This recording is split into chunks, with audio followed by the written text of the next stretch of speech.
So the SPY has been trading in a price channel for 7 days in a row now, topping out in the 417s and bottoming in the 407s. And a lot of people are starting to question, is this going to be a situation where it's a bull trap and SPY tops out right around here to close this gap at 417.39, has a reversal, and then starts to trend back down, faking out to fill this gap below at 405.31?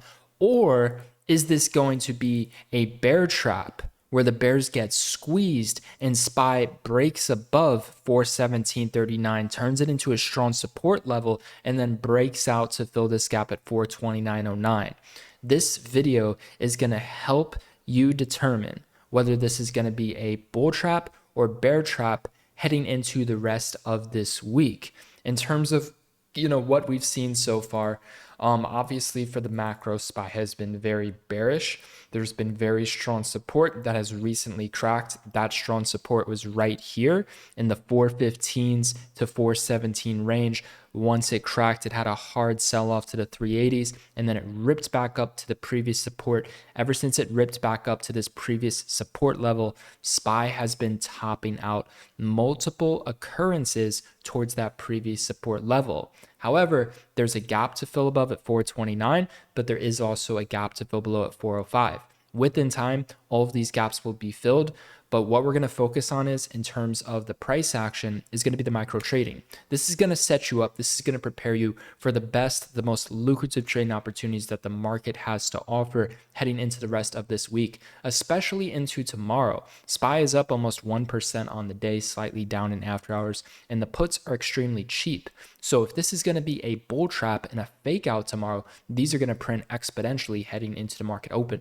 So what this video is going to do for you is, this is going to show you how to trade the SPY, how to trade the same day expirations, how to trade the options, how to trade the SPY heading into the rest of this week. So if we were to, just look at this chart, right? We're macro bearish, and it's normal for SPY, when it cracks a heavy support level, it's normal for it to rip back up to the previous support. But if it reacts as a resistance, like it has been doing for 1, 2, 3, 4, 5 occurrences, 6 occurrences, right, within the past 7 business trading days, that's very bearish. However, you don't want to get faked out. You don't want to get squeezed if you're in puts, right? So it's going to show you both sides of the perspective. So I'm going to be very blunt about this in terms of what I'm seeing right now. We do have a squeeze indicator triggered. These teal blue, this squeeze that's being triggered right now, this is bullish. This is a sign of a bullish analysis. However, that doesn't matter. What matters is how SPY reacts at these key levels, how the price action reacts, how it looks heading in tomorrow. I strongly believe, we're getting to that point. I would say by Thursday at the most, but most likely tomorrow. We're getting to the point where SPY either has the bull trap or the bear trap, right? So for 7 days, it's been trading in this price channel. But in terms of like overall bull trap, if it's an overall bull trap, then it finally cracks 407. It fills the gap at 405. If that cracks, then it goes to 397, right? That's the overall bull trap. In terms of overall bear trap is it breaks above 417.40, turns the highs, the resistance of this channel, which is from 416 to 417.40 into support, breaks out, rockets back to 429, then it sells off and has a reversal once it fills this gap, right? So we're kind of trying to determine in terms of right now, in real time, heading into tomorrow, right? As we're towards the high end of this 7-day channel, which was also previous support that cracked, and SPY was recently in the 380s, and we are macro bearish, right? So just keep that in mind. But we're trying to determine if this is going to be a fake out or a breakout situation, and what's going to be the best way to play it once we determine if it's a breakout or a fake out situation, right? So let's get into that. Let's talk about that. So what we're going to do is we're going to focus on the high end of the channel. That's what we're going to try to do here. We're going to focus on the high end of the channel. So heading into tomorrow, I want you to focus on 2 levels. We're going to be talking about 2 levels on the SPY. The best level in terms of the micro is going to be 417.39. So we're going to draw a red line right here, 417.39. And then the second level is going to be where SPY closed today, 415.74. So 415.74, where SPY closed today. So boom, there we go. So this is going to be the zone, and we're going to call this zone resistance. We're going to call this the top. We're going to call this the high end of this 7-day micro top of the channel, which was previous support, now reacted as resistance, and SPY was recently in the 380s, and we are macro bearish. So we're going to call this the micro top. So heading into tomorrow, and I strongly believe we're getting to the point where it's either going to break out like crazy or break down like crazy. Like we're getting to the point where the micro, where the bull or bear trap is finally going to occur, where the overall big move is going to really start to occur. I think we're getting there. It's been over 7 days now. This is getting ridiculous. Like it's either got to break out or break down, right? So here's what I want you to understand.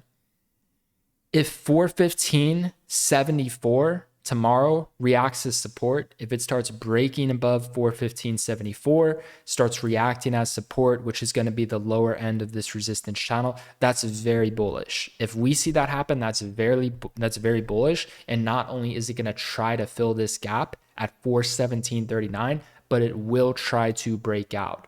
Now, for the bulls to take complete control and for this to be a strong bear trap where the bears get squeezed to 429 to fill that gap, what needs to occur is the SPY has to break above 417.40.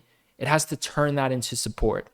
If not, then absolute most risk, it needs to stay above 415.74 ideally. So what I'm telling you is for this to really have that bear trap where bears get squeezed and it rips to 429 to fill the gap, 415.74 has to react as support. You need to see a strong breakout at 417.44, and that needs to turn into support. If that cannot occur and SPY starts breaking down and turning those levels into resistance levels, then we are going to start to see a situation where this is going to be another bull trap, where SPY starts trending back down to 410.50 for the short term, and then within time goes to 407, and then within time it cracks 405.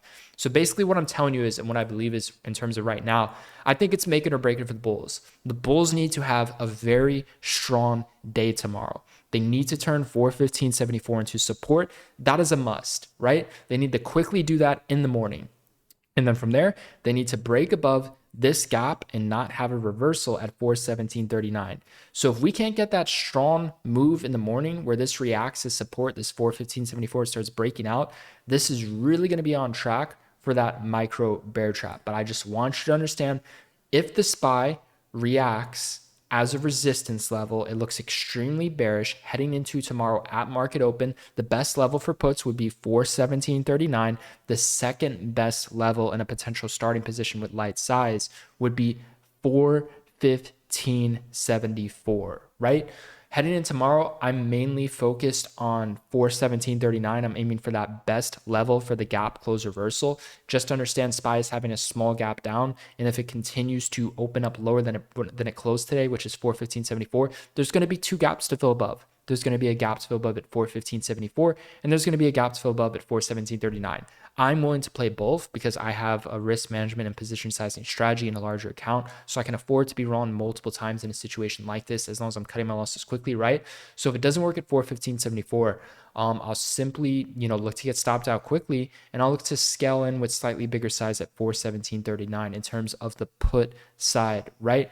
If you're not familiar with same day expirations, then I would go with something that's June 10. I stop out extremely quickly for like 20% loss on the contracts extremely quickly. If I have two losing trades in a row, then I'll scale in a little bit bigger on the next one because I rarely have three losing trades in a row.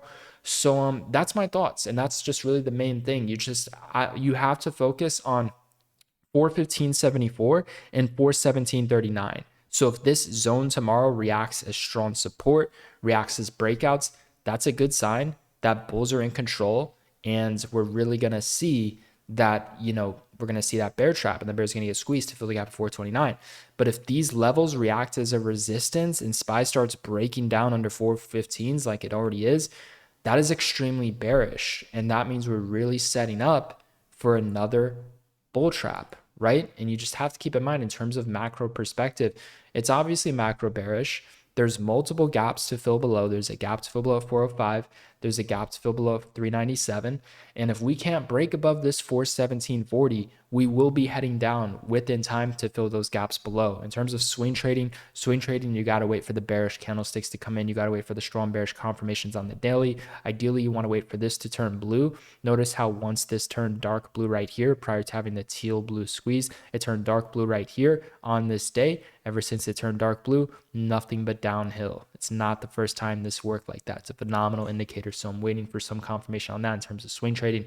And I will say, if the puts don't work out and I attempt puts and it don't work out and the bulls take control, I can attempt to buy calls and buy the breakout. Honestly, I'm not too interested in doing that because we are in a macro bearish sentiment, and I don't like buying the breakouts on stocks when we're in that type of sentiment. I'd rather be buying low and buying the dips. So the best price you can possibly buy the puts on SPY is going to be 429.06 because within time we will fill this, and it is attempting to squeeze, and it is attempting to break out. So we do have to be extremely careful, and we do have to stop out very, very quickly if it doesn't work out. So 429.06 gap fill is going to be the best level to buy the puts on SPY and to play it with some size. That's my thoughts. That's my analysis heading into tomorrow. So basically what I'm going to be doing heading into tomorrow is I'm going to be determining if this zone is reacting as a strong bullish move or reacting as a strong bearish move. And once I can determine that, I will take positions. And if it doesn't work out, I'll stop out quickly. Maybe I'll potentially switch sides, most likely not. If not, then I'll just simply wait for the best level to buy puts, which is at 429.06. That'd be the true best level. So basically what I'm telling you is you got to focus on those two levels, and you got to focus on seeing how they react. If we can get 415.74 to react to strong support, that's a good sign that we're going to see a breakout to 417.39. But it has to break above that resistance and turn it into support. If not, it's going to close these gaps, have a reversal, trend back down to attempt to fill that gap below at 405. It keeps bouncing off the 407 range. So you got to focus on 415.74 and 417.39 heading into tomorrow. Reacts as support, breaking out, forming higher support, looking bullish. Then it's going to rocket to 429s within time. Reacts as a resistance, breaking down, looking bearish. See how it's forming resistance right here. See how it breaks down right here. See how it turns the morning low of day into resistance right here, right? If it reacts like that tomorrow in between these zones, then you know when to play the puts. So what I'm telling you is focus on the zone, right? This is the best zone I can give you. 415.74 to 417.40, right? Focus on that zone. Focus on that zone. You see it reacting as resistance. It's breaking down. It's forming lower highs. The backside of the move's occurring. Play the puts. You see it reacting as strong support. It's trying to break out. Look to buy the dips, not the rips, if you are interested in buying calls. If you're going to buy calls at these insanely high levels, you have to do it on dips, not rips. But you don't want to buy the dip when it's on the backside of the move. What's the backside of the move? There's plenty of examples of the backside of the move, but this is one good example. SPY is towards the high end of this 6-day channel at the time. It forms resistance. It breaks the morning low, and then it turns the morning low into a resistance level. That's bearish, and there's a gap to fill below, and then later that day it almost filled the gap below. It partially reversed, missed it by a penny, had two partial gap close reversals, then it sold off lower in the day. That's how you know it's the backside of the move. It topped out at key resistance, it cracked the morning low, and then it turned the morning low into lower highs, forming resistance at the morning low. Very, very bearish, right? So you got to know when to buy the dips. But that's the best advice I can give you if you are crazy enough to buy the calls on the SPY. Focus on the dips, not the rips. And heading into tomorrow, if we get, I'm gonna be patient. I'm gonna wait for the backside of the move, give it a little bit of time in the morning. If it looks bearish, if it starts breaking down at those key levels I mentioned, especially if it starts cracking like this 415-ish, I will look to play the puts. In terms of key levels for the puts to absolutely print heading into tomorrow, 414 is a key level of interest. If 414 can crack, hard sell off to 410.50 in my opinion. Hard sell off to 410.50. Tomorrow's going to be a crazy day, extremely lucrative day to be trading. I've looked at everything, and I'm telling you, SPY is the main thing that I'm seeing. SPY is the main thing that I'm seeing. It's the only thing I'm interested in terms of right now. In terms of like what are some stocks telling me? Because like, you know, the stocks that follow the SPY can help you. Different charts can help you determine if it's going to be a bull or bear trap. I'm looking at Tesla, and Tesla's looking pretty interesting. Tesla filled the gap at a nice keyhole around $700 number. It's slightly cracked. It ripped back up to fill this gap. Now it's trying to break down, but there's a gap to fill above at 775. That'd be the best price to play the micro puts. Tesla's looking a little bit interesting. So we got to see, man. Tomorrow's going to be a very interesting day, but I will say this in terms of profitability, predictability, and lucrative opportunities. If the puts can work out, tomorrow's going to be an insanely profitable day on the put side. It's just the puts are so cheap. They got absolutely destroyed today.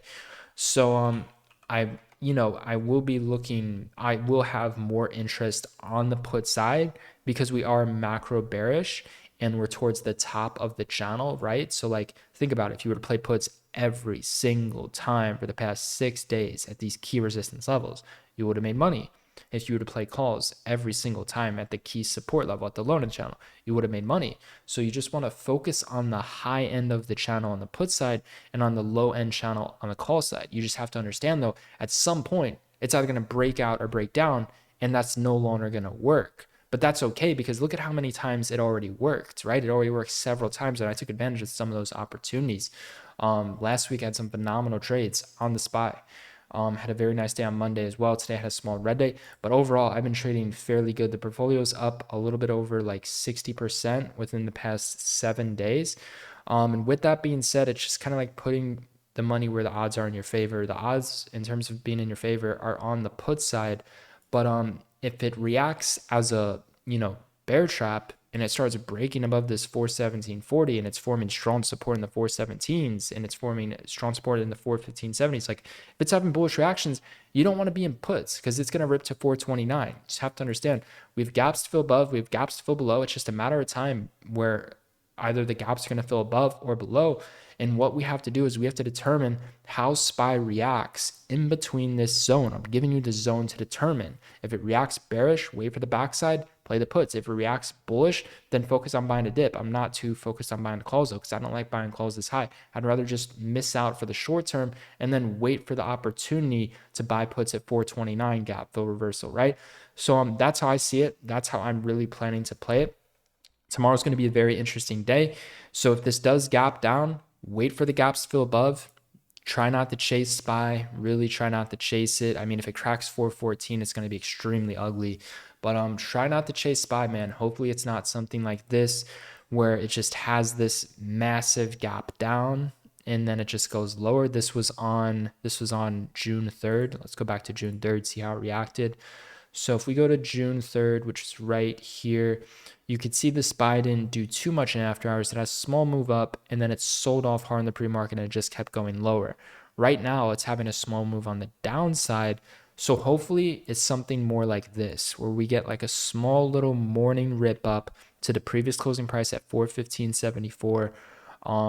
Like I said, the best level is 417.39, but if we get a strong rejection at 415.74, I'm willing to play with a tight stop, and then I can always get back into best level. And then that don't work out, then I just sit on the sidelines again. Take my 2 L's, sit on the sidelines, wait till 429, make it all back and more. So that would be my basically game plan. If it reacts to strong resistance at 415.74, play the puts. If I get stopped out, 417.39, play the puts. If I get stopped out, 429. I can go a 33% win rate, get stopped out 20%, 2 times in a row, ideally a little bit less. And then on my third trade, hit it at 429, make it all back, use a bigger position size, and make an easy 50% plus profit return, make it all back percentage-wise and on sizing. That's how I see this, and that's how I plan to play this. This is one of those situations where it's just the win rate does not matter. It just doesn't matter. The contracts are super cheap. The win rate does not matter.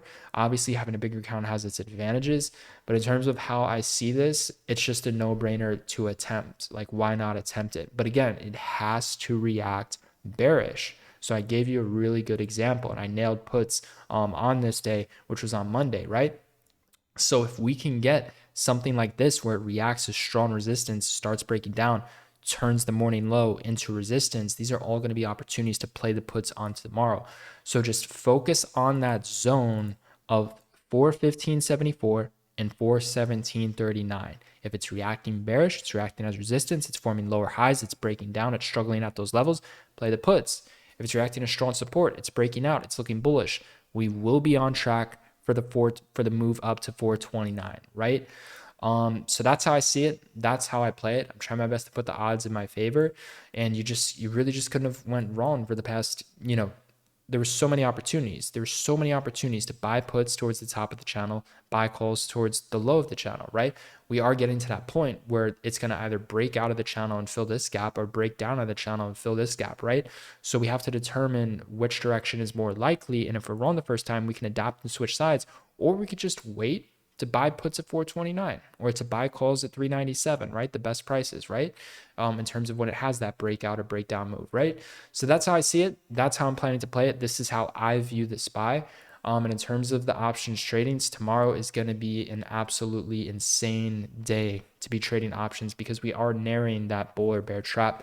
So that's how you can determine, and that's how you can kind of identify if it's going to be a bull or bear trap. You see it breaking out, you see it forming higher support. It's looking very strong in the morning. It's continuing to form higher supports, continue to break out. Then it's going to be a bear trap. If it's breaking down, forming resistance, forming lower highs, turning the morning low into resistance, then it's going to be a bull trap. So just wait for the reaction. Don't just jump in right away and trade at the best prices. I gave you the best prices, 415.74 and 417, 417.39, right? So that's how I see it. That's how I'm planning to play it. The pre-market is going to give me a much better direction to determine how this move is going to occur. So for those of you within Trader Society, as always, we're going to be doing the live trading stream at Market Open. If you do want to be a part of Trader Society, all the information is explained in the first link in the description down below. I just got back from New York, guys. I had a good trip. It's just, man, I don't like, I live in Orlando. I don't like where I live. So, I haven't been as active lately because I'm looking into, where I'm planning to move to, or if I'm just going to travel, because I'm literally going to like break my lease in June, most likely, and just start traveling and really just figure out where I want to like settle down, for the next year. Cause I don't want to be here anymore. I just haven't really been that motivated here, and I'm just really trying to move on out of here. So yeah, that's why I haven't been posting as active lately. I've been really busy working with Trader Society, doing the live streams, delivering everything within the program and trading. And then after that, it's just I'm really trying to focus on where I want to live, where I want to move to. Like, money can provide a lot of options, and it's not a good feeling like if you're not in a good place, but you have money. So trying to figure that out in terms of like moving stuff like that. But yeah, New York City is definitely on my radar. I could see myself moving there within time, definitely for at least a year. But definitely going to start traveling a lot more and break this lease. So that's where I'm currently at. That's why I haven't been posting as much. I wanted to enjoy the trip as well. I was there for about a week. But yeah, guys, it was a good time. I'm definitely going to be out there for at least a year within time, just trying to figure out exactly when I'm going to do that. But yeah, just expect a lot more traveling and probably going to move there within some time. And that's going to wrap up this video. My camera isn't working as well because I fucking dropped the lens and the lens doesn't work. So I have to buy a new lens. But yeah, that's going to wrap up this video, guys. I'm telling you, man, tomorrow I'm going to absolutely crush it with the options, man. It's going to be a phenomenal day. So I'll see you guys tomorrow live at Market Open. That's going to wrap up this market review.